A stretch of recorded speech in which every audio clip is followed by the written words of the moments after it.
जहाँ जाऊं वहाँ नूरे हिदायत हो तो क्या कहना।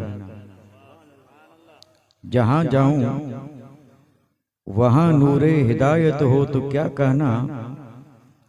और तसव्वुर में रुखे पाके रिसालत हो तो क्या कहना। तसव्वुर में रुखे पाके रिसालत हो तो क्या कहना।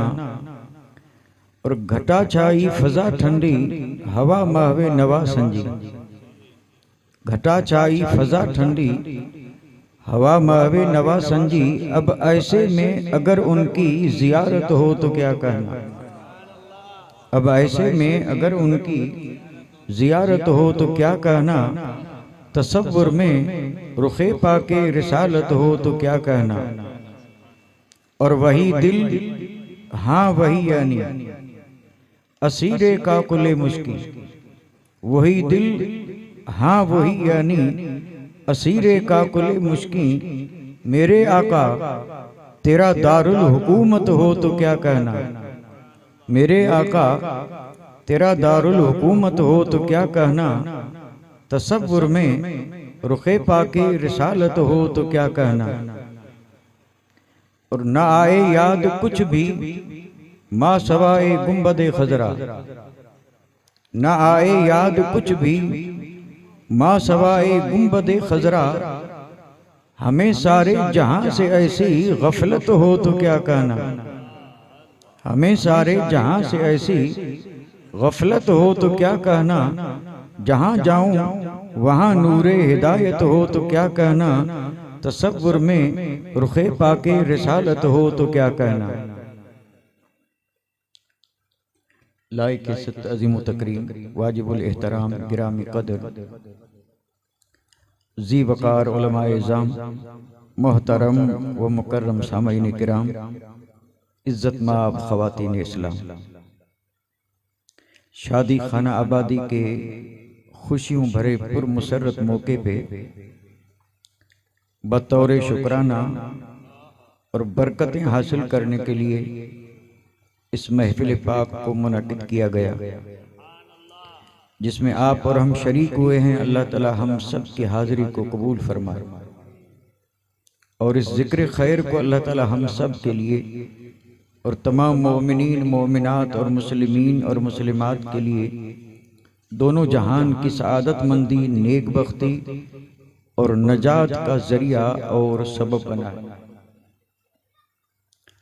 और साहिब खाना के अल्लाह ताला तमाम जायज़ मकासद को पूरा फरमाए और होने वाले जोड़े की इस दिवाजी ज़िंदगी को अल्लाह ताला अपने हबीब के सदक़े में खुशगवार बनाए और अल्लाह ताला उनके आंगन में इस ज़िक्र पाक के तवस्सुल तसद्दुक़ से हमेशा अपनी रहमतें और बरकतें बरसाता रहे।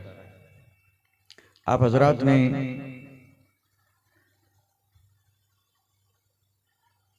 बेहतरीन नाअतें समाअत फरमाई और बड़े इख्तिसार से खिताब भी समाअत फरमाया। मुख्तसर से वक्त के लिए मैं आप हज़रात की खिदमत में हाजिर हुआ हूँ। चंद मअरूज़ात इस उम्मीद पर अर्ज करने के लिए कि आप इसे बगौर समाअत फरमाएंगे और कोशिश करेंगे कि इसे दिल की गहराइयों में जगह दें और दुआ मांगें कि अल्लाह ताला हम सब को इस पर अमल करने की तौफीक रफ़ीक अता फरमाए। वैसे आयत मुक़द्दसा जो मैंने पढ़ी ये हुसूल बरकत के लिए है और इसकी तशरीह या तफसीर न करते हुए मैं इसी आयत मुक़द्दसा के हवाले से जो कुछ भी अर्ज करूंगा वो गोया कि इसी आयत मुक़द्दसा का इत्र है। लेकिन उससे पहले एक बुनियादी बात अर्ज करता चलूं मौके और महल के लिहाज से, और जिसे समझना बहुत आसान है, बिल्कुल आसान है। और जरा सा भी गौर फरमाएंगे तो मेरी ये बात आसानी से समझ में आ जाएगी। देखिए, शादी का मौका है और इस शादी के मौके को पूरी दुनिया इंसानियत में इस लफ्ज से याद किया जाता है कि ये खुशी का मौका है। अल्लाह ताला खुशियों में और इजाफा फरमाए, यानी शादी ये खुशी का मौका है। अच्छा, जरा सा भी गौर करें तो ये खुशी का मौका तो है, लेकिन इसमें कितने लोग खुश होते हैं। यानी शादी तो एक की हो रही है, शादी एक की हो रही है, या आप यूं कह लीजिए दो की हो रही है। दूल्हा और दुल्हन, शादी इनकी हो रही है, शादी इनकी हो रही है, लेकिन खुश कितने हो रहे हैं? तो आप कहेंगे पूरा कबीला खुश है। और सिर्फ कबीला ही नहीं, बल्कि देखें तो दोस्त अहबाब सब खुश हैं। गोया कि एक खुशी की लहर है, जिधर देखे उधर खुशी ही खुशी है। सुभान अल्लाह, क्योंकि मौका खुशी का है। तो ये सब खुश हैं, इसमें तो बिल्कुल आमियाना लफ्ज बोल दूं, यानी इसमें दो राय नहीं, यानी सब खुश हैं इसमें, यानी सब इस पे मुत्तफिक हैं, सब की राय एक है, सब खुश हैं। लेकिन सवाल ये कायम करना है, और सवाल कायम हो सकता है कि क्या सब बराबर खुश हैं या खुशी में फर्क है? भाई खुश तो सब हैं, सारे रिश्तेदार, दोस्त अहबाब, मोहल्ले वाले सब खुश हैं, लेकिन क्या सबकी खुशी बराबर है या फर्क है? तो आप कहेंगे बराबर तो होने का कोई सवाल ही पैदा नहीं होता, खुशी में बराबरी का कोई सवाल ही नहीं, खुशी में बहुत बड़ा फर्क है। तो वो फर्क क्या है? तो आप फरमाएंगे कि फर्क ये है कि उस दूल्हा और दुल्हन से जो जितना ज्यादा करीब है वो उतना ज्यादा खुश है। यानी ये खुशी सबकी बराबर नहीं, खुशी में कमी और ज्यादती है, और वो है इस तरह कि जो जितना ज्यादा करीब है वो उतना ही ज्यादा खुश है। अब जैसे दूल्हा से सबसे ज्यादा करीब माँ है, और उसके बाद बाप है, और फिर जैसे जैसे ये रिश्ता जो है आगे बढ़ेगा, भाई बहने, और फिर मामू और चाचा, और फिर जैसे जैसे ये रिश्ता बढ़ेगा तो खुश तो सब हैं, लेकिन जैसे जैसे दूरी बढ़ती गई खुशी में थोड़ी सी कमी आती गई। यानी जो जितना करीब है उतना ज्यादा खुश है, और जो जितना दूर है वो उतना ही कम खुश है। खुश वो भी है, लेकिन उतना खुश नहीं जितना करीब है। तो जो सबसे ज्यादा करीब है वो सबसे ज्यादा खुश है। अब यहां एक सवाल कायम करने जा रहा हूं, और ये बगैर सोचे समझ में नहीं आएगा। ये जो मैंने जहन देने की कोशिश की है, अगर आप इसको तवज्जो से समाअत फरमा रहे होंगे तो बिल्कुल आसान है समझना, क्योंकि ये हमारे मुशाहिदे की बात है, और ये हमारे मुआशरे की बात है, और ये रोजमर्रा का मामला है। ये कोई ऐसा फलसफा नहीं, कोई मंतिक नहीं कि इसको समझाने के लिए दलाइल के अंबार देने पड़े और दलाइल देने पड़े। नहीं, दलील की जरूरत नहीं, खुश सब हैं, लेकिन जो जितना ज्यादा करीब है वो उतना ही ज्यादा खुश है। और ये है सामने की बात, और इसी में कह देते हैं कि दो राय नहीं। लेकिन अब यहां पर ये सवाल मैं आप सामईन से कर रहा हूं, एक साहिब ईमान से, जो ईमान वाला है, ईमान वाला, उससे सारे जग में सबसे ज्यादा करीब कौन है?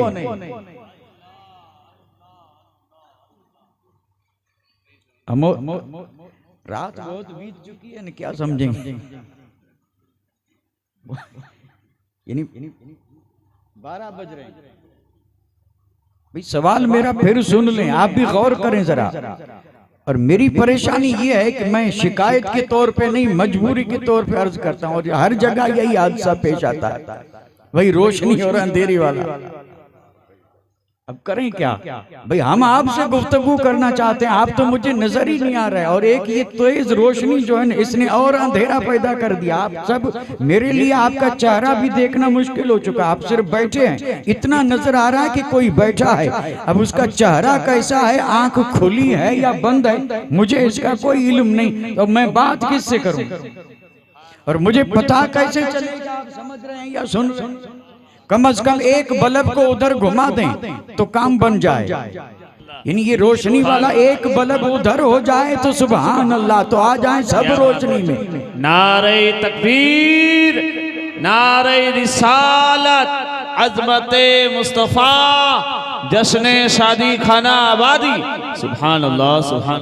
तो बड़ा अहम सवाल मैंने पूछा था आपसे, यानी जो जितना ज्यादा करीब है वो उतना ज्यादा खुश है। तो सवाल ये था कि बताइए, एक मोमिन साहिब ईमान खुश नसीब हुजूर का गुलाम और सारे जग से जुदा शान रखने वाला, आला मकाम और मर्तबा रखने वाला, मुस्तफा जाने रहमत का उम्मती। अब तो समझना और आसान हो जाना चाहिए। यानी मोमिन से सबसे ज्यादा करीब कौन है? इसका जवाब मैं नहीं बल्कि कुरान से पूछें, और मैं यकीन से कह सकता हूं कि आप जवाब तक पहुंच गए। कुरान मजीद में रब ने फरमाया, अन नबी औला बिल मोमिनीन मिन अनफुसिहिम, यानी नबी अपने उम्मती से, उम्मती की जान से भी ज्यादा करीब है। हक है, हक। वाह वाह वाह वाह वाह वाह। ये हदीस भी नहीं, कुरान है। और कुरान में रब ने फरमाया, जिसने सिद्क दिल से पढ़ा ला इलाहा इल्लल्लाह मुहम्मदुर रसूलुल्लाह, और जो बना मोमिन, और जिसके दिल में आया मुस्तफा का नूर, चूंकि ईमान नूरे मोहम्मद है, और जब नूर दिल में आया तो फिर मुस्तफा मोमिन से उसकी जान से भी ज्यादा करीब है। और ये हकीकत है, किसी को समझ में आए या ना आए, लेकिन ये कुरान है और जिस पे हमारा ईमान है। यानी बाप भी करीब है, माँ भी करीब है, भाई भी करीब हैं, बहनें भी करीब हैं, भतीजे भी करीब हैं, भांजे भी करीब हैं, मामू भी करीब है, चाचा भी करीब है, दादा भी करीब है, दादी भी करीब है, नाना भी करीब है, नानी भी करीब है। और इस शादी के मौके पे इन सब का तो ख्याल रखा जाता है, लेकिन जो इनसे भी ज्यादा करीब है, हाय हाय, अल्लाह अल्लाह अल्लाह अल्लाह, और वो है मुस्तफा। और ये फैसला कुरान का है। तो वाकई जो मोमिन हैं वो इस मौके पे सबसे पहले कोशिश यही करते हैं कि जो सबसे ज्यादा करीब हैं, सबसे पहले उनको राजी किया जाए और बाद में सबको राजी किया जाए।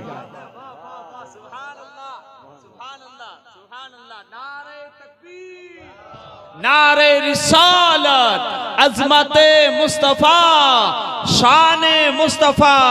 सुभान अल्लाह, सुभान अल्लाह, वाह वाह वाह, सुभान अल्लाह। और उनको राजी करने के लिए ये महफिल सजी है, जो इस मौके पे सारे खराफात से ताइब होकर के और जितनी रीत रस्म रिवाज उनसे तौबा करके और फिर जहमत वाली चीजों से बचते हुए और रहमत की उम्मीद रखते हुए और जो ये महफिल सजाते हैं, वो अपने हिसाब से गुलामी का सबूत देते हुए और जग पे जाहिर करते हैं कि बाकी खुश होंगे जब निकाह होगा तब, लेकिन पहले ही महफिल सजा के आमिना के लाल को खुश कर लें।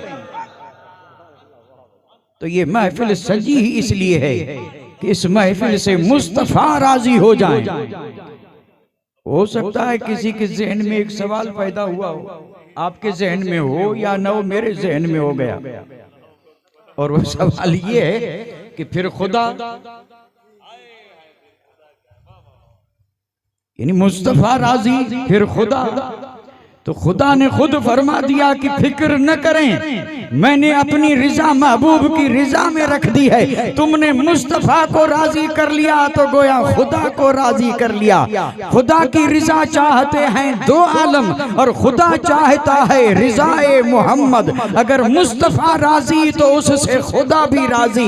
महफिल सजी मुस्तफा को राजी करने के लिए, और अगर आका करम फरमा के राजी हो गए तो यकीनन खुदा भी राजी। और खुदा जिससे राजी होता है उसके लिए मैं हमेशा एक जुमला बोलता हूं, और वो जुमला यह है कि रब राजी, रब राजी। और जिससे हो गया रब राजी उससे सब राजी।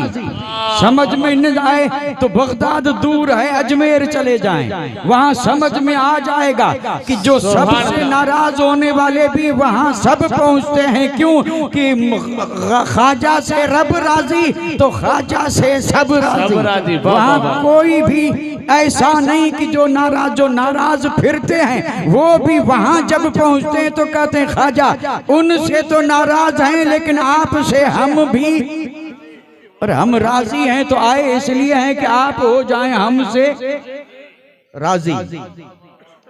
तो बड़े खुश नसीब हैं वो जो ऐसी महफिलें सजाते हैं। ये मैंने अभी तक सिर्फ इस महफिल के हवाले से ये बात अर्ज की है। हालांकि अगर कोई हो बोलने वाला तो इसी पर बोल के तकरीर को खत्म कर दे। ये मजमून और उन्वान बहुत ही जबरदस्त है, बहुत जबरदस्त है। सिर्फ इतना ही यानी राजी। और इस पर अगर मैं भी अर्ज करना चाहूं तो मेरा वक्त तो मैं इसी में ले सकता हूं। अल्हम्दुलिल्लाह इसी में ले सकता हूं।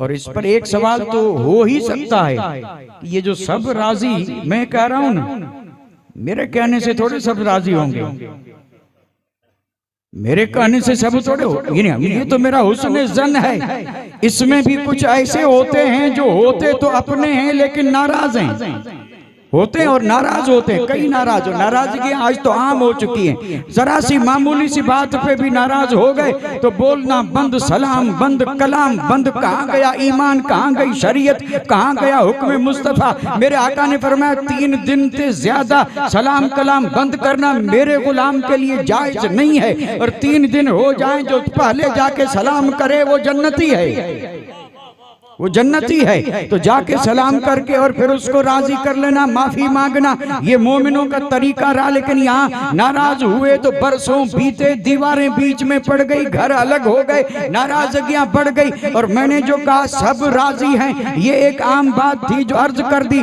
लेकिन कुछ ऐसे भी होते हैं जो नाराज होते हैं, और नाराज होते हैं तो भले नाराज रहें। साल भर नाराज कोई हर्ज नहीं, 2 साल हो गए नाराज कोई हर्ज नहीं, 3 साल 10 साल 15 साल नाराज है कोई हर्ज नहीं। लेकिन जैसे ही खुशी का मौका आया तो ख्याल भी पैदा हुआ। दोस्त अहबाब ने भी कहा यार खुशी का मौका आया है, अब तो जाके मना ले, मना के ले आ।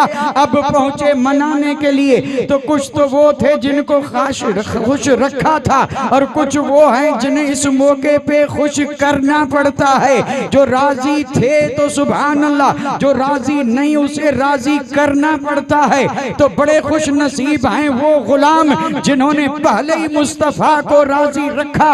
और अगर नहीं रखा, जब ये मौका आए तो जहां अपने अजीजों को राजी करने के लिए इतनी मेहनतें कर रहा है तो इस मौके पे तौबा ताइब होकर के मुस्तफा को भी राजी कर ले। हाय हाय, नारे तकबीर, नारे रिसालत, लब्बैक लब्बैक लब्बैक या रसूल अल्लाह। सुभान अल्लाह, सुभान अल्लाह। ये बात जो है ना, मैंने ये आमियाना बात जो लोग बोलते हैं ना, वो 2 जुमले मेरे जहन में आए तो ये बात आ गई।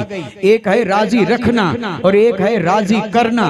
कुछ लोग वो हैं जो हमेशा राजी रखते हैं, कोई नाराज होता ही नहीं। कुछ वो हैं जिनसे नाराजगी हो जाती है, और जब हो जाती है और ऐसा मौका आता है तो फिर वो भी यानी आलिम साहब को, मौली साहब को, पीर साहब को, शेख साहब को और फिर कई लोग तो बच्चियों को लेके, कुछ तो कुरान लेके पहुंच जाते हैं कि अब तो राजी हो जा, वास्ता कुरान का। अंदाजा फरमाए, खुशी का मौका आया और खुश करने के लिए, राजी करने के लिए इतने पापड़ बेले जा रहे हैं। ये अजीजों करीब हैं, लेकिन उनसे भी ज्यादा करीब मुस्तफा हैं। तो अगर जिंदगी में किसी ने बदअमली से, नाफरमानी से, सुन्नते से मुंह मोड़ करके मुस्तफा जाने रहमत को नाराज कर लिया हो, तो अब ये मौका आया है जहां सबको राजी कर रहा है, वहां बाद में सबको राजी करे, पहले तौबा करके दुरूद पढ़ के मुस्तफा को राजी करे। और मुस्तफा राजी तो रब राजी, और रब राजी तो सब राजी। तो ये महफिल इसीलिए सजी है। अब इसके बाद जो मैं बात अर्ज करने जा रहा हूं, क्योंकि मैं अपनी बात समझाने के लिए जब तक तमहीद अर्ज न करूं, बात मैं खुद समझा नहीं सकता। मैं ये नहीं कहता कि आप नहीं समझ सकते, नहीं, ये मैं हरगिज कभी भी ये जुमला यानी भूल से निकल जाए तो अलग बात है, वरना मेरी हिम्मत नहीं कि मैं आपसे कहूँ आप समझ नहीं सकते। नहीं, आप तो समझ सकते हैं, लेकिन आने वाला कुछ ऐसे भी होते हैं जो नहीं समझा सकते, तो मैं उनमें से हूँ जो नहीं समझा सकते। इसलिए मैं जरा कोशिश करता हूँ कि तमहीद बांधूं ताकि मैं समझा सकूं। मैं अपने हिसाब से, आपके हिसाब से नहीं। आप तो अल्हम्दुलिल्लाह जी शऊर हैं और हर तरह की बात समझ लेते हैं। अल्लाह करे ये शऊर और ये समझदारी सलामत रहे, शौक भी सलामत रहे, ज़ौक भी सलामत रहे, और ये मोहब्बत भी सलामत रहे, और ये मजलिसें भी सलामत रहें, और ये जलसे भी सलामत रहें, सब सलामत रहें। अब आइए मैं बड़े इख्तिसार से अपनी गुफ्तगू के लिए तमहीद अर्ज करके सिर्फ एक बात अर्ज करूंगा, सिर्फ एक, लेकिन वो एक ऐसी है कि जिस पे अनेक कुर्बान। अगर वो एक है तो सब कुछ है, और वो एक नहीं तो कुछ भी नहीं। तमहीद सुन लें जरा गौर से। तमहीद भी है और तकरीर भी है, दोनों है साथ में। अब दोनों को साथ में ले रहा हूं।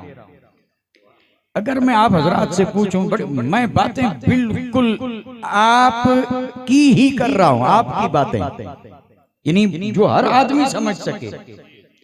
हम जिसको कहते हैं चीज, शय, वस्तु, जो भी कहें आप, कोई भी चीज, लेकिन होनी चाहिए मुफीद। कोई भी चीज होनी चाहिए मुफीद। अब किसी भी चीज को ले लें, यानी उसको सामने रख करके उसी पे आप रिसर्च करें, उसी पे सोचें। जब आप किसी भी चीज को लेंगे तो सबसे पहले जो बात आपकी समझ में आएगी वो ये कि चीज उसी को कहते हैं जो कि कई चीजों का मजमुआ होती है। हर चीज जो है वो कई चीजों का, जब कई चीजें मिल जाती हैं, कई जुज मिल जाते हैं, कई हिस्से मिल जाते हैं, कई पार्ट्स मिल जाते हैं, तब जाकर के चीज बनती है। अब मैंने कितने लफ्ज ले लिए, यानी अब तो समझ में आ जाना चाहिए ना। यानी कोई भी शय, अब आप देखिए, इसको और आसान कर दूं, मशीन है ना, मशीन, और ये छोटी वाली मोबाइल वाली नहीं, वो जो पानी निकालने की और वो जो बड़ी बड़ी मशीनें हैं ना, उसको नजर में रखें, हम उसे कहते हैं मशीन। अच्छा चलो सब मशीनों को छोड़ दो, सिलाई मशीन, सिलाई मशीन है ना, सिलाई मशीन, नाम इसका है सिलाई मशीन, एक चीज है या नहीं? लेकिन आप इस पे गौर करेंगे तो उसके हिस्से कितने, उसमें कितने पुर्जे हैं, पुर्जे, पार्ट, जिसको मिला मिला करके, और जब ये मिल करके मुकम्मल हुई तो इसे नाम दिया गया सिलाई मशीन। गोया कि ये कुल और वो हैं जुज, हिस्से। हिस्सों को जब मिलाया तो कुल बना, चीज बनी, और उन चीज के उन हिस्सों को अलग अलग कर दें तो फिर नाम ही बदल जाए। फिर नाम कोई दूसरा पड़ जाए, सबको मिला लें तो नाम एक बनता है एक। तो चीज में जितने भी पार्ट्स या जितने भी हिस्से हैं उन सारे हिस्सों को मिलाया तो चीज बनी, लेकिन उन सारे हिस्सों में, उन सारे पुर्जों में, उन सारी कल में एक ही पुर्जा ऐसा होता है कि जिस एक पुर्जे पे सारी मशीन का दारोमदार है। एक पुर्जा अलग कर दो, मशीन बेकार, कुछ भी नहीं, सारे पुर्जे बेकार। एक पुर्जा है जिस पुर्जे पे सारी मशीन का मदार है। पुर्जा है तो मशीन चल रही है, काम भी हो रहा है, और वो पुर्जा अलग हो जाए तो फिर ये है बेकार। तो हर चीज में एक चीज ऐसी होती है जिस पे होता है मदार, वो है तो सब है, और वो नहीं तो कुछ भी नहीं। हालांकि हिस्से सब मौजूद हैं, यानी वो पुर्जे पार्ट्स सब मौजूद हैं। एक पुर्जा निकाल दो, सारी मशीन फेल, नहीं चलेगी। तो दारोमदार किस पे हुआ? एक पे। और ये हर चीज का भाई, अगर मैं अर्ज करूं, ये जो आपका दरख्त है नीम, दूर न जाएं, इसको देखें, इसको, इस पूरे दरख्त को आपने कहा नीम। अब पूरे दरख्त, जड़ें भी इसी में, तना भी इसी में, शाखें भी इसी में, टहनियां भी इसी में, पत्ते भी इसी में, फल भी इसी में, फूल भी इसी में, ये सब मिले तो नाम रखा नीम। अच्छा, अगर इस पत्ते को अलग कर दें तो इसको नीम नहीं कहेंगे, नीम का पत्ता कहेंगे। जड़ अलग कर दें तो नीम नहीं कहेंगे, बल्कि जड़ कहेंगे, टहनी कहेंगे, शाख कहेंगे। नीम तब कहेंगे जब ये सब हो, तना भी हो, जड़ भी हो, शाखें भी हो, पत्ते भी हो, तब जाकर के ये दरख्त बना। एक चीज है जिस पे इसका मदार है, अगर वो नहीं तो ये नहीं, उसी चीज का नाम है जड़। अगर जड़ है तो ये सारा दरख्त है, और जड़ नहीं तो न तना, न शाख, न पत्ते, न फल, न फूल। तो नीम का सारा दरख्त जो है उसका दारोमदार सिर्फ एक चीज पे, उसका नाम जड़। अच्छा, एक मिसाल और दे दूं, थोड़ी सी बात बढ़ेगी, लेकिन अब जो मिसाल देने जा रहा हूं ये और आसान है। आदमी, आदमी, इंसान किसे कहते हैं? इंसान कहते हैं उसको जिसकी दो टांगें, दो हाथ, दो पैर, दो आंखें, मुंह शरीफ, नाक, दो नथने, सर, खाल, बाल, यही इंसान है ना? ये है इंसान। हाथ अलग कर दें तो हाथ को इंसान नहीं कहेंगे, आंख अलग कर दें तो आंख को इंसान नहीं कहेंगे। ये सारे उज़्व जब मिले तो बना इंसान, अब बन गया इंसान। लेकिन ये इंसान है इंसान, और इंसान हो करके भी कुछ भी नहीं। इंसान है लेकिन हो करके भी कुछ नहीं। इसके सारे आज़ा बेकार हैं, कोई उज़्व काम का नहीं। आंख है देखेगी नहीं, कान है सुनेगा नहीं, जबान है बोलेगी नहीं, हाथ हैं हिलेंगे नहीं, पैर हैं चलेंगे नहीं, दिमाग है सोचेगा नहीं। उज़्व सब मौजूद हैं, लेकिन एक चीज अगर न हो तो कुछ भी नहीं, और अगर वो आ जाए तो सब कुछ है। और उसी एक चीज का नाम है जान। अब बात समझ में आई?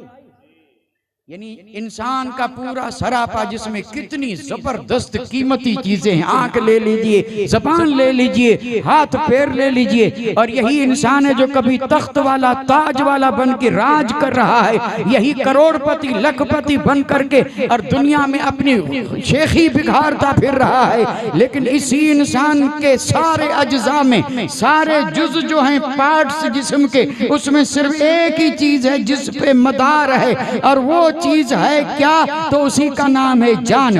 माँ के पेट में ये था, जान नहीं थी तो कुछ भी नहीं था, और जब जान आई तो सब उज़्व जो थे वो कार आमद हो गए। और फिर जब दुनिया में आया तो जब जान है तो सब कुछ है। एक दिन आएगा जान निकल जाएगी, कुछ भी नहीं, आंख देखेगे नहीं, कान सुनेगा नहीं। इंसान और सारे वजूद के अज्जा, आज़ा, हिस्से, पार्ट्स, इन सब के के कमाल का दारोमदार एक ही चीज पे और उसका नाम है जान। थोड़ा सा वक्फा करके मैं आपको मोहलत दूं, अब सोच लें। ये मैंने जो कुछ अर्ज किया ये मामला दुनिया का था, और हम सिर्फ दुनिया वाले नहीं हैं। अल्हम्दुलिल्लाह मुस्तफा ने हमें दुनिया भी दीन बना करके दिया है। हमारे लिए दुनिया है ही नहीं, मेरे आका ने दुनिया को दीन बना दिया। फरमाया मेरे तरीके पे चलो, दुनिया का कोई भी काम दुनिया नहीं दीन बन जाएगा। खाओ मेरे तरीके पे खाना दीन, सो जाओ मेरे तरीके पे सोना दीन, शादी करो मेरे तरीके पे तो शादी बन जाए दीन, राज करो मुस्तफा के तरीके पे राज बन जाए दीन, खाओ मुस्तफा के तरीके पे खाना बन जाए दीन, पहनो मुस्तफा के तरीके पे पहनना बन जाए दीन, तिजारत करो मुस्तफा के तरीके पे तिजारत बन जाए दीन। और दीन वो है जो खुदा को पसंद है, और दीन वो है जिस पे खुदा सवाब देता है। सुभान अल्लाह। नारे तकबीर, नारे रिसालत, अजमते मुस्तफा, शाने मुस्तफा।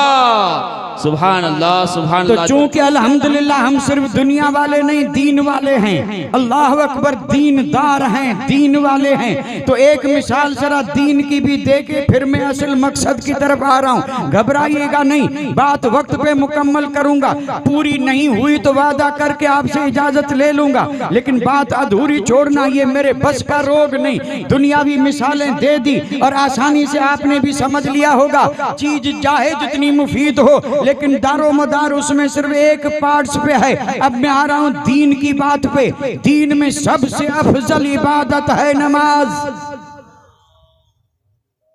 अफजल इबादत। अच्छा, नमाज में हिस्से कितने, पार्ट्स कितने?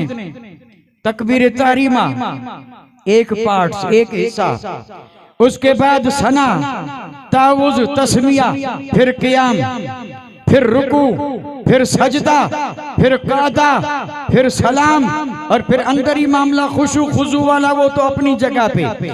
ये सब चीजें मिली तो बनी नमाज। इनमें से एक को नमाज नहीं कहेंगे। अगर कोई सिर्फ सजदा करे और कहे मैंने नमाज पढ़ ली तो कहेंगे नादान, सिर्फ सजदा नमाज थोड़े है। और अगर कोई सिर्फ रुकू करे और फिर कहे कि मैंने नमाज पढ़ ली, आप फिर मुफ्ती बन के आप फतवा दे देंगे कि नहीं नहीं, इसके लिए तो हम भी फतवा दे देते हैं कि ये नमाज है ही नहीं। नमाज वो है जिसमें ये सब पार्ट्स, सब हिस्से हो और ये सब अज्जा हो, तब नमाज बनेगी। रुकू भी हो, सजदा भी हो, कादा भी हो, क़याम भी हो, सलाम भी हो, किरात भी हो, ये सब हो तब बनेगी नमाज। कितने हिस्से हुए नमाज के, लेकिन नमाज कब होगी? नमाज तो पूरी है, लेकिन इस नमाज के लिए होने के लिए जरूरी क्या है? तो आप जवाब देंगे कि इस सारी नमाज के कबूल होने के लिए एक ही जुज चाहिए, एक चीज चाहिए, उसका नाम है ईमान। अगर कोई आदमी यहाँ, हमारे यहाँ से लाखों सऊदिया में हैं, आजकल ये मसाला छिड़ा हुआ है, और यहाँ के तकरीबन 1 करोड़ और 30 लाख यहाँ के आदमी वहाँ कमा रहे हैं अरब कंट्री में, और ये बरसों से वहाँ हैं, बरसों से अरबों के साथ रहते हैं, रोजे भी रखते हैं, नमाज भी पढ़ते हैं, और कई ऐसे हैं जिन्होंने कुरान भी पढ़ लिया और जबरदस्त किरात भी करते हैं। यहाँ का अच्छे से अच्छा कारी भी नहीं पढ़ सकता, वैसी किरात वो भी ईमान करते हैं, कलमा नहीं पढ़ा, हैं अपने कुफर पे, लेकिन रहे अरबों के बीच में, जबरदस्त कारी हैं, पक्के नमाजी हैं। वुजू ऐसा करें कि हमारा 60 साल का बूढ़ा भी वैसा वुजू नहीं कर सकता। अरब में रहने वाले ऐसा वुजू, अब ऐसा आदमी जिसके पास ईमान नहीं वो आ गया यहाँ। हम जानते हैं कि हमारे मुल्क का है, हमारे देश का है, हमारे गांव का है, बाप दादा को जानते हैं, ईमान नहीं है, अरब में रह करके आया, कलमा नहीं पढ़ा, यहाँ आकर के उसने वुजू किया, वुजू करके मुंह काबतुल्लाह की तरफ किया, तकबीर तहरीमा कही, मुकम्मल नमाज पढ़ी, सिर्री थी तो सिर्री, जहरी थी तो जहरी, नमाज नमाज ऐसी पढ़ी कि वाह वाह, इसने पढ़ करके सलाम फेरा। आप किसी भी बच्चे को पूछ लें कि नमाज हुई, तो वो कहेगा नहीं हुई। भाई हुई क्यों नहीं? कितनी अच्छी पढ़ी, वुजू भी अच्छा किया, किरत भी अच्छी पढ़ी, रुकू भी किया, सजदा भी किया, सलाम भी फेरा, किरत भी पढ़ी, फिर भी नहीं हुई। तो वो कहेगा हुई इसलिए नहीं कि इसमें जो चीज शर्त थी और जो एक चीज होनी चाहिए थी वो नहीं है, और वो है ईमान। अगर ईमान होता तो हो जाती, और ईमान नहीं है इसलिए नहीं हुई।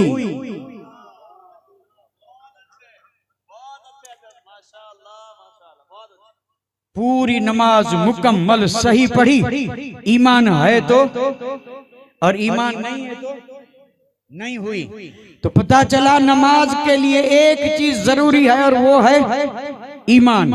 ईमान है तो हुई, और ईमान नहीं है तो नहीं। तो पता क्या चला कि ये हर चीज के लिए जो एक चीज जरूरी है उसी का नाम जान है।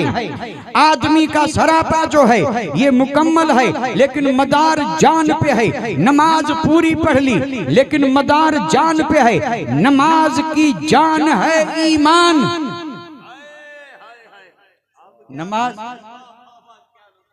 नमाज की जान ईमान।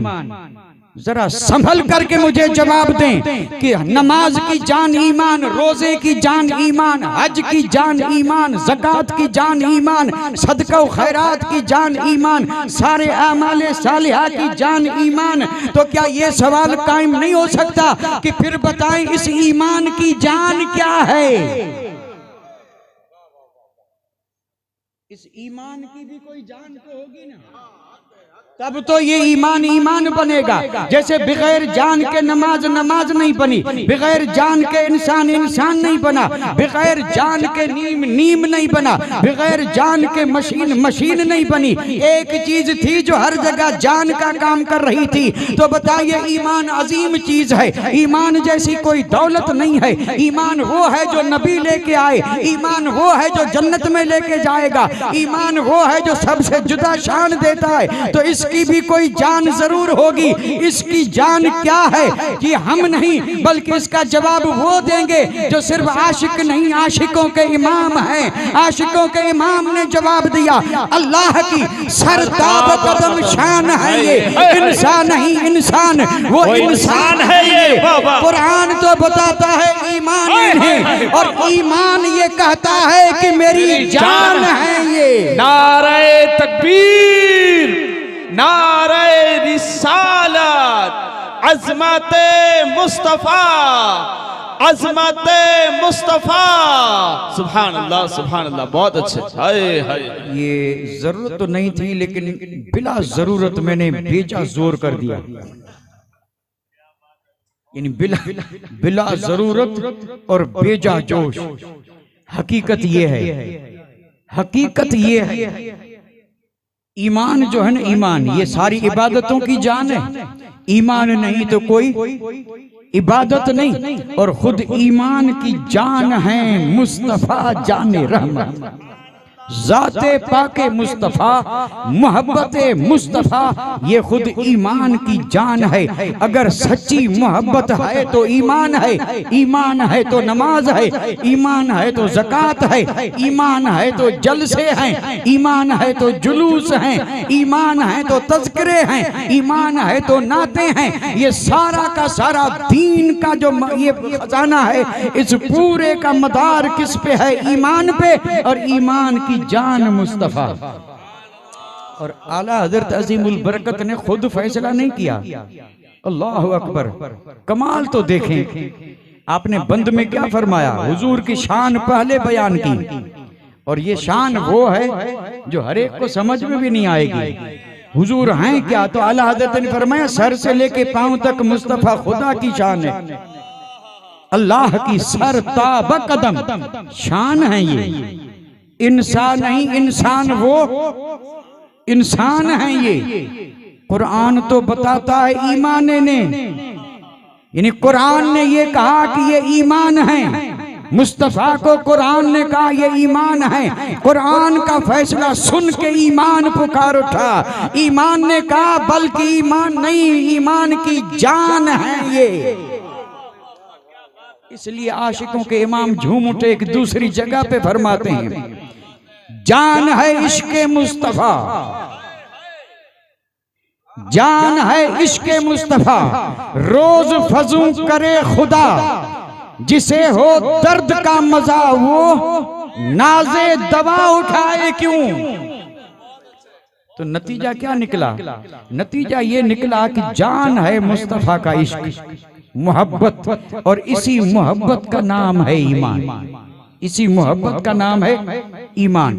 और जाहिर बात है जब किसी से मोहब्बत हो जाती है तो फिर एक से नहीं होती, बल्कि जिससे मोहब्बत हुई, जिसे महबूब बनाया, अब महबूब की जात से जो निस्बत रखे वो भी।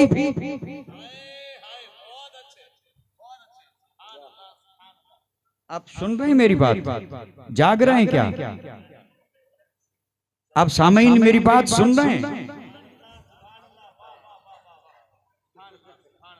नारे तकबीर, दोनों हाथों को फिजा में ले रख के जवाब दे नारे रिसालत, ताजदारे खत्मे नबूवत। सुभान अल्लाह, सुभान अल्लाह। भाई मैं ये जो जोश कर रहा हूँ वो सिर्फ जगाने के लिए कर रहा हूँ, जगा ताकि सो न जाएं, इसलिए जो वरना जोश की जरूरत नहीं। मेरी गुफ्तगू जो है ना इसके लिए होश की जरूरत है, होश की। यानी आपको जिससे भी मोहब्बत होगी ना, अल्लाह करे हो और सच्ची हो। मोहब्बतों पे तो दुनिया कायम है, मोहब्बत से तो जन्नत मिलेगी, मोहब्बत ही से तो ईमान है। ये सारा का सारा मामला मोहब्बत का है। रब को जब मोहब्बत हुई मुस्तफा से तो रब ने जग बनाया। ये मोहब्बत ही से तो सब बना है, तो मोहब्बत ही है। अल्लाह करे सलामत रहे। मोहब्बत जिससे भी होगी उसकी हर चीज पसंद होगी। हद तो ये है कि उसका ऐब भी हुनर नजर आएगा। अगर मोहब्बत है ना तो उसकी बदसूरती भी खूबसूरत ही नजर आएगी। हाँ बिल्कुल, मोहब्बत चीज ही ऐसी है। ये मोहब्बत ऐबों को छुपा देती है और फिर ऐब भी खूबी नजर आता है। और मुझे समझता है कि लोग ऐसी ही बातें कर रहे हैं, मेरे महबूब जैसा कोई नहीं। ये मोहब्बत है जो कहलवा रही है। ये मोहब्बत अगर होनी चाहिए भाई, हमें न हुई है न समझेंगे। मैं तो ये कह दूं किसी को मोहब्बत हुई नहीं। और ये जो मोहब्बत की बातें करते ये मतलब की मोहब्बत है। जब तक मतलब है तो मोहब्बत है, मतलब निकल गया तो मोहब्बत नहीं। मतलब वाली मोहब्बत नहीं होती और मोहब्बत की भी नहीं जाती, मोहब्बत हो जाती है। और मोहब्बत ऐसी नहीं कि समझाई जाए, ये समझाने से समझ में आती नहीं, और ये खुद हो जाती है तब समझ में आती है कि मोहब्बत किसे कहते हैं। अल्लाह तौफीक दे हमें अपने आका से मोहब्बत हो जाए, किसी से हो या न हो, लेकिन जिससे मोहब्बत हो जाती है फिर उसकी हर चीज महबूब हो जाती है। ईमान वाले को मुस्तफा प्यारे हैं तो मुस्तफा का वतन भी, मुस्तफा का शहर भी, मुस्तफा की आल भी, मुस्तफा का दीन भी प्यारी है नहीं। ये सब क्यों प्यारे हैं? क्योंकि ये सब मुस्तफा के हैं। अच्छा यहाँ एक सवाल करता चलो, और ये मैं समझाने के लिए अर्ज कर रहा हूं। हमें मदीने से प्यार है ना, है कि नहीं है? मदीना मुनव्वरा से प्यार है या नहीं है? अल्लाह सलामत रखे, आमीन। और इस पर अगर मैं पूछूं क्यों, क्यों तो आप कहेंगे क्योंकि नबी का शहर है। वाह वाह वाह। मदीने से प्यार है क्यों? इसलिए कि मुस्तफा का शहर है। मक्के से प्यार है, आप कहें हाँ। मैं पूछूं क्यों? आप कहेंगे इसलिए कि मुस्तफा का। वाह वाह वाह। अरब से, आप कहेंगे अरब से भी प्यार है क्यों? इसलिए कि अरब मुस्तफा का मुल्क। आले नबी से प्यार है क्यों? इसलिए कि वो नबी की आल। तो ये जो हम सुन्नत बोलते हैं ये किसकी है? सुभान अल्लाह, सुभान अल्लाह। बहुत अच्छा इशारा। सुन्नत, सुन्नत का लफ्ज सुना है कि नहीं सुना? लाजवाब, लाजवाब। भाई सुन्नत का लफ्ज तो सुना नहीं, ये सुन्नत सब में है, नमाज में है, रोजे में है, हज में है, शादी सुन्नत है, और ये दाढ़ी सुन्नत है, खाने में है, पीने में है, राज करने में है, और ये दुनिया की हर चीज में नबी की सुन्नत। तो मुस्तफा का शहर प्यारा, मुस्तफा का वतन प्यारा, मुस्तफा की आल प्यारी, मुस्तफा की औलाद प्यारी, मुस्तफा की हर चीज से प्यार, झूम घूम के कहते हैं सब प्यारे, सब प्यारे। और जब आई बात सुन्नत की तो सुन्नत क्यों प्यारी नहीं? अल्लाह अकबर, वो काफी सोच लीजिए, फिर मैं बोलूंगा। 15-20 मिनट सोच लीजिए, क्यों नहीं? मदीने से प्यार है, सबको है, और हर चाहता है कि मैं मदीने जाऊं। तो मदीना भी मुस्तफा का इसलिए प्यार है ना। तो ये सुन्नत किसकी है? ये दाढ़ी सुन्नत किसकी? मदीने वाले की। सुभान अल्लाह, सुभान अल्लाह। इस्लामी लिबास सुन्नत किसकी? नबी की। अब मैं कितने भी नाम लूं, दीन सारा सुन्नत है, और क्या है? तरीके मुस्तफा है। तो ये सब नबी के हैं, तो नबी की उस सुन्नत, उससे प्यार है, वो सब नबी के प्यारे हैं। तो क्या ये चीज नबी की नहीं? बेशक नबी की है। तो यहीं आके फैसला हो जाता है कि दावा करना अलग है, सच्चा वही है जो नबी की हर चीज से प्यार करे। सच्चा वही है जो नबी की हर चीज से प्यार करे। और मैं तो बिल्कुल दावे से बात अर्ज कर दूं कि मोमिन वही है जो नबी की हर चीज से प्यार करे। सुभान अल्लाह। नारे तकबीर, नारे रिसालत, हयातुन नबी। मोमिन वही है। मैं ये सिर्फ हवा में उड़ा नहीं, और न ये कोई मेरा जबानी जोर है। ईमान का तकाजा है मोहब्बत, नबी की हर चीज से मोहब्बत, ये ईमान का तकाजा है। ईमान नहीं होगा तो नबी की हर चीज से मोहब्बत हो ही नहीं सकती। जैसे ही ईमान आया तो अब ईमान आते ही नबी की हर चीज से मोहब्बत होना लाजमी हो गया। ईमान है तो मोहब्बत होगी, और अगर मोहब्बत नहीं है तो ईमान खतरे में है। मैं ये नहीं कहूंगा कि ईमान नहीं है, ईमान खतरे में, क्योंकि ईमान कहते ही इसको है। ईमान आते ही नबी की हर शय पसंद, ईमान आते ही नबी की। बस इस पर मैं एक सिर्फ हदीस अर्ज कर दूं और इस पर हमारी बात खत्म होगी। और ये हदीस मैं आखिर में इसलिए अर्ज कर रहा हूं कि हमारी बातें अल्लाह करम फरमाए तो कबूल हों, न करे तो वो अल्लाह समद बेनियाज है। लेकिन मेरे आका की हदीस और वो बात तो रब की बारगाह में मकबूल है, तो मैं आखिर में उसी पर अपनी बात को खत्म करूंगा। लेकिन मैं उस बात को बिल्कुल, मैंने जो कुछ अर्ज किया है उस पर सनद बना करके और उसको समझना आसान हो, इसलिए मैं ये हदीस का मजमून अर्ज करने जा रहा हूं। उलमा पर तो वाज़ेह है और ये मैं आपके लिए अर्ज कर रहा हूं। एक जर्नेल सहाबी हैं, जर्नेल सहाबी सुमामा बिन उसाल, सुमामा बिन उसाल रदियल्लाहु ताला अन्हु। आप जरा सीरत पढ़ लें सुमामा बिन उसाल की। ये कलमा पढ़ने से पहले मेरे और आपके आका के ताजदार मदीना की गुलामी में आने से पहले, भाई अभी तो मेरे 15 मिनट बाकी हैं, फिर ये शोर क्यों? सुभान अल्लाह। जो टाइम दिया गया था ना, अभी मेरे 15 मिनट हैं, उससे अगर आगे बढ़ूं तो आप शोर करने के हकदार हैं। सुभान अल्लाह। अगर उन 15 मिनट से मैं आगे बढ़ जाऊं तो हजरत को भी इजाजत दे रहा हूं कि फौरन कह दें जज़ाकल्लाह। लेकिन मुझे अल्लाह का फजल है, मैं जज़ाकल्लाह कहने का किसी को मौका ही नहीं देता हूं। मैं वक्त की पाबंदी, 1 मिनट भी ऊपर आगे क्यों किसी को मौका दें कि वो हमें कहे जज़ाकल्लाह, उससे पहले हम उसी को कह दें जज़ाकल्लाह। सुमामा बिन उसाल कलमा पढ़ने से पहले यमामा के सरदार हैं, पूरे यमामा के हाकिम हैं, जिसको कहा जाए गवर्नर, बादशाह, और बड़े रोब दबदबे वाले। हुस्न भी था, जलाल भी था, जमाल भी था, खूबी भी थी, रईयत भी थी, माल भी था, और इन सब चीजों के साथ वो मेरे और आपके आका का, सहाबा का जानी दुश्मन सुमामा बिन उसाल, मुस्तफा का दीन और ईमान का जानी दुश्मन। पहले तो उसने ये इरादा किया था कि मोहम्मद को कत्ल कर दूं, लेकिन उसके चचा ने समझाया कि नहीं ऐसा मत कर, तो फिर सहाबा को सताना शुरू कर दिया।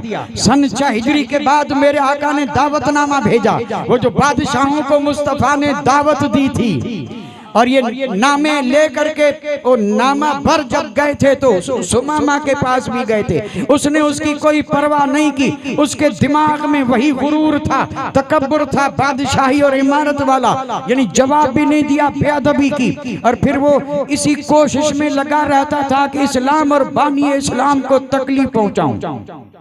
और इधर मेरे आका ने सहाबा-ए-किराम को मुत्तला फरमा दिया था कि ये शख्स इस शान का और उसके इरादे ये हैं। अब इत्तफाक देखें, यही सुमामा बिन उसाल यमामा से चला जा रहा है उम्रा करने, मदीना मुनव्वरा के नवा और गिरदो नवा से गुजरा। अचानक सहाबा-ए-किराम की एक टुकड़ी वहां पर मौजूद थी, और जब उसे जाते देखा तो चूंकि ये जा रहा था उम्रे के लिए, उसे खदशा भी नहीं था कि कोई मुकाबला होगा। उम्रा इबादत है और उसमें जंग नहीं की जाती। उम्रा पहले भी होता रहा, हज पहले भी होता रहा। इसने कलमा नहीं पढ़ा था। मुशरिकीन मक्का भी उम्रा करते थे, अहले अरब भी उम्रा करते थे। सुमामा बिन उसाल भी जा रहा था उम्रे के लिए। सहाबा की एक टुकड़ी की नजर पड़ी, आगे बढ़ करके गिरफ्तार कर लिया, गिरफ्तार कर लिया। अब ये यमामा का हाकिम गिरफ्तार हो गया। सहाबा-ए-किराम ने क्या किया, ले आए, शहर मदीना में ला करके मस्जिद नबवी के सुतून से बांधा, क्योंकि उस वक्त कोई जेल तो बनी नहीं थी। इस्लाम के सारे अहकाम मस्जिद नबवी में तय होते थे, यहाँ तक कि निकाह भी मस्जिद नबवी में पढ़े जाते थे। इसलिए आज भी सुन्नत ये है कि निकाह घरों में नहीं, निकाह मस्जिद में पढ़े जाएं, ताकि जिसकी निकाह मस्जिद में होगी उसकी औलाद नमाजी ही होगी। सहाबा ने लाके बांध दिया।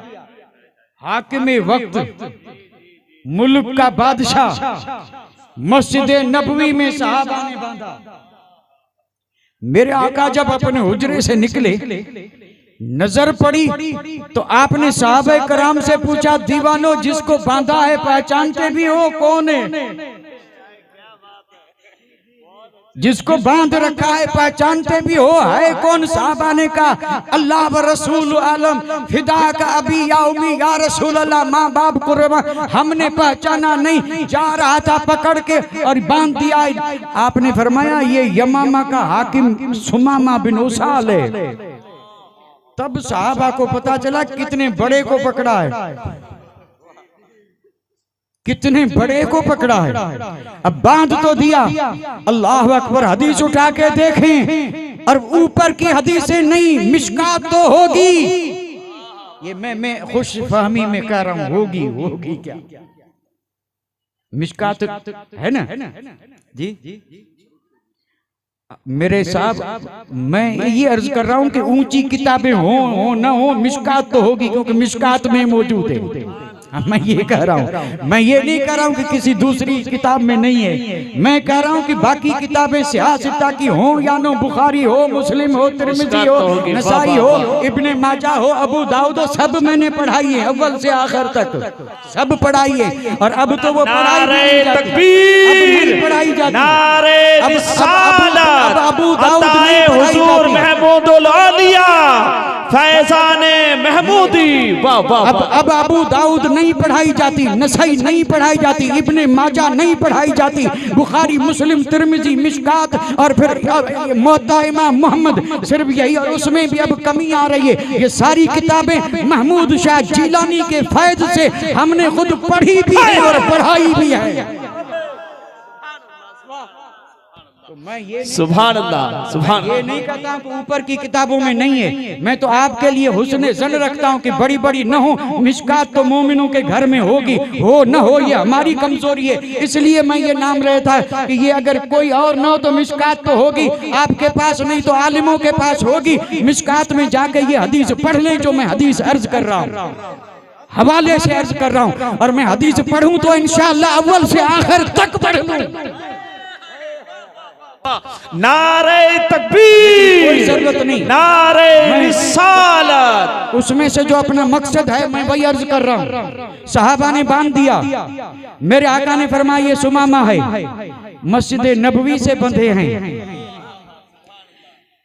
सुबह का वक्त हुआ, अल्लाह अकबर, मुस्तफा हुजरे से निकले, कदम बढ़े सुमामा की तरफ, करीब आकर के कहा सुमामा कैसे हो।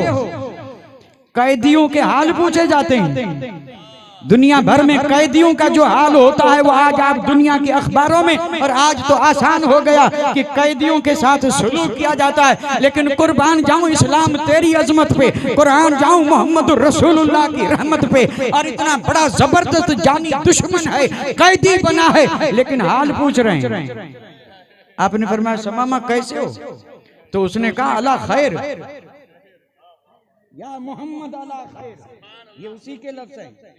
कालो सुमामा तो या मोहम्मद अला खैर, सुमामा ने कहा मोहम्मद बिल्कुल खैरियत से हूँ। ठीक है, यानी खैरियत से हूँ का मतलब है मेरे आका ने सहाबा को फरमाया जरा भी तकलीफ ना आने पाए, और आपने अपने हुजरे से खाना बुला के मंगवा के खिलाया। सहाबा को कहा ख्याल रखना, जरूरत के वक्त खोल देना फिर बांध देना, कैदी जरूर है लेकिन इसके साथ सुलूक कैदियों जैसा न किया जाए, ताकि इसे पता चले कि औरों का कैदी कुछ और है, मोहम्मद का कैदी और है। आपने पूछा कैसे हो, उसने कहा खैरियत से हूँ। आपने फरमाया अब बता तेरे साथ सुलूक क्या किया जाए, तेरे साथ सुलूक क्या किया जाए। कोई है जो कैदी से कहे बता तेरा इरादा क्या है कि तेरे साथ सुलूक नहीं। कैदियों से ये नहीं पूछा जाता, कैदियों को वही सजाएं दी जाती हैं जो कि कैद करके रखते हैं। वो चाहे तो कत्ल कर दें, चाहे तो छोड़ दें। ये मुस्तफा का कैदी है। उसने जवाब में कहा था या रसूल अल्लाह, अगर आप कत्ल करेंगे तो इन्हीं मैं इस काबिल हूँ कि आप मुझे कत्ल कर दें, क्योंकि मैं ज़ादम हूँ। इन तकतुल ज़ादमिन। और अगर आप रिहा कर दें तो ये आपको मुझे नाशुक्रा भी नहीं पाएंगे, मैं शुक्रगुजार निकलूंगा। और अगर माल चाहिए तो कोई मिस्कीन फकीर नहीं हूं, राजा हूं, जितना माल।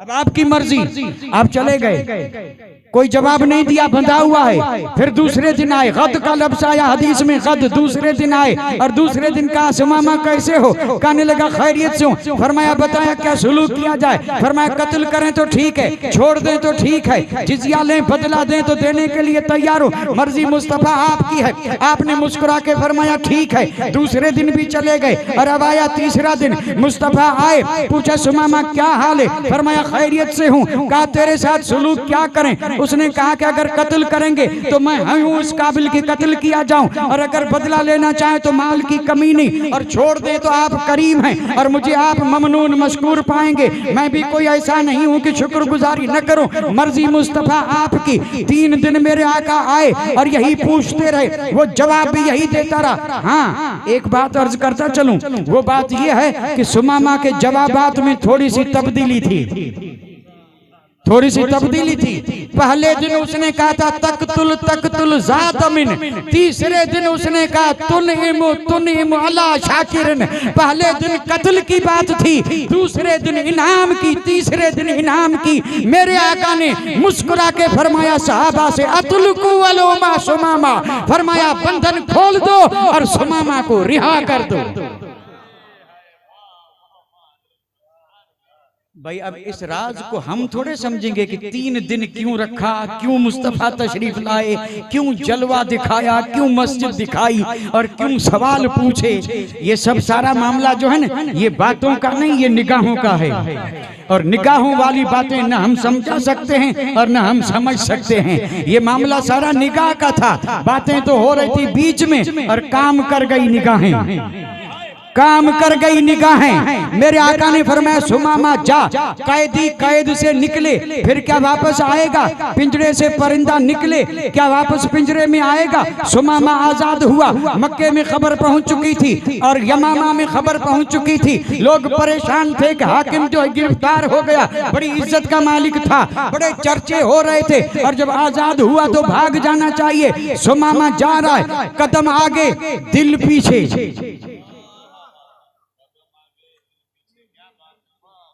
इस आधी रात को ये कौन समझे?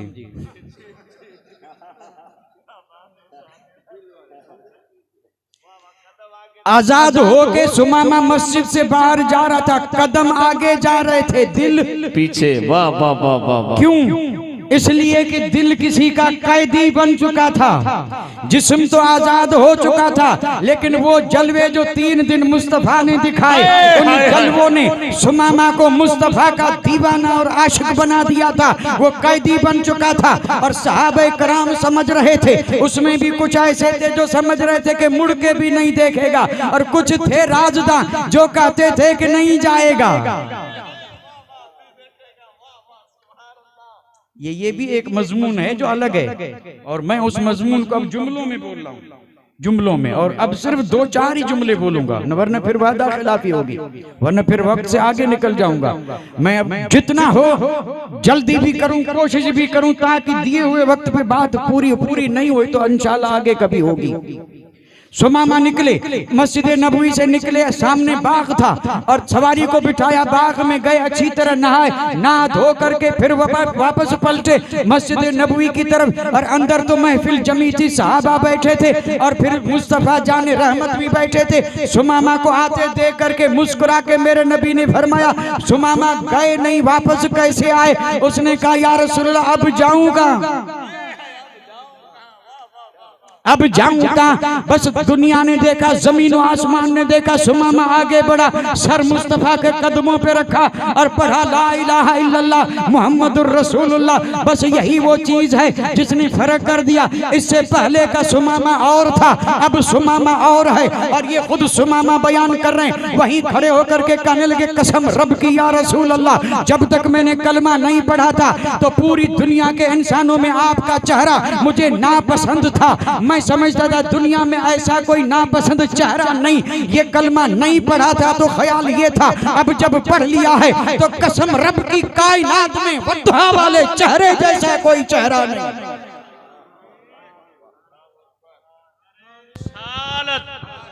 और हजरत सुमामा ने कहा, या रसूल अल्लाह, कलमा नहीं पढ़ा था तो मुझे मदीने से बड़ा नफरत थी और बड़ा बुग़्ज़ था, मैं मदीने का नाम सुनना भी पसंद नहीं करता था। लेकिन जैसे ही कलमा पढ़ा, अब सारे शहर भूल गया, रूम भी देखा है, ईरान भी देखा है, दुनिया के बड़े बड़े राजाओं के महल देखे हैं। पहले मदीना नापसंद था, कलमा पढ़ा तो कसम रब की, दुनिया में कोई शहर मदीने जैसा नहीं।